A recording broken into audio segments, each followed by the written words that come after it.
পার্বতী যখন আজকে আসতেই পারছে না, তখন শুধু শুধু তুমি আমাদের সকলকে এখানে ডেকেছই বা কেন? আর রেজিস্ট্রি হয়ে গেছে মানেটা কি? তুমি এসো, তোমাকে সঙ্গে নিয়ে আমি কথাটা বলবো। সঙ্গে যাবার দরকার নেই, আমি এখান থেকেই সবটা শুনবো। সবসময় জেদ করলে হয় না কমলিনী, মাঝে মাঝে অন্যের কথা শুনতে হয়। এই কাজটা তোমাকে ছাড়া হবে না। আমি বলছি শোনো, এসো আমার সঙ্গে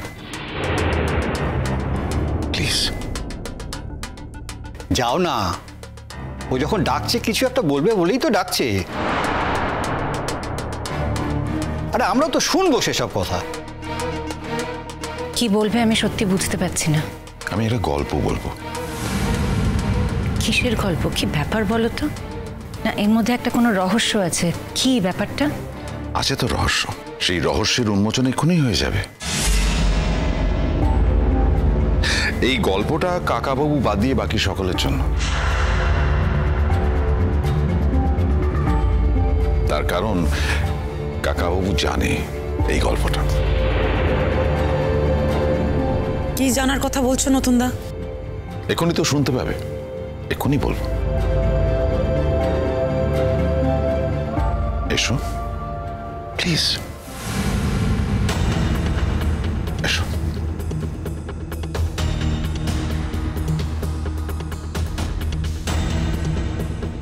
নতুনদা, আমাদের কিন্তু আর ধৈর্য থাকছে না। এত অধৈর্য হলে চলবে কি করে? আমাকে একটু বলার সুযোগ দাও।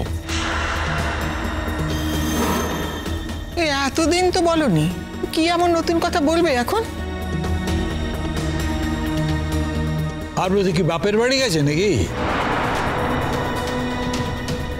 আর তুমি সব ঠিক করে ফেলেছো বলে সরতে পারোনি এখান থেকে? তা সেটুকু তো বলতে পারতে আমাদের।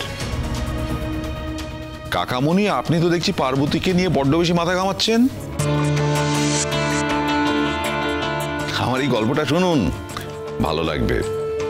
গল্পটা খুব ইন্টারেস্টিং। আশা করি সকলেরই খুব ভালো লাগবে, রহস্যেরও উন্মোচন হবে। অনেক বছর আগের কথা। একটি ছেলে ছিল। ছেলেটি একটি মেয়েকে খুব পছন্দ করত, মনে মনে তাকে ভালোবাসত। সে ভাবলো মেয়েটিকে গিয়ে তার মনের কথা বলবে,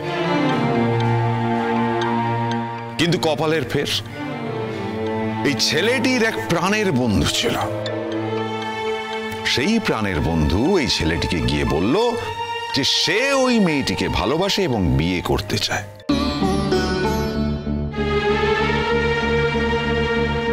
কিন্তু কথাটা সে নিজে বলতে পারছে না, তাই এই ছেলেটি যেন তার হয়ে মেয়েটিকে গিয়ে এই কথাগুলো বলে।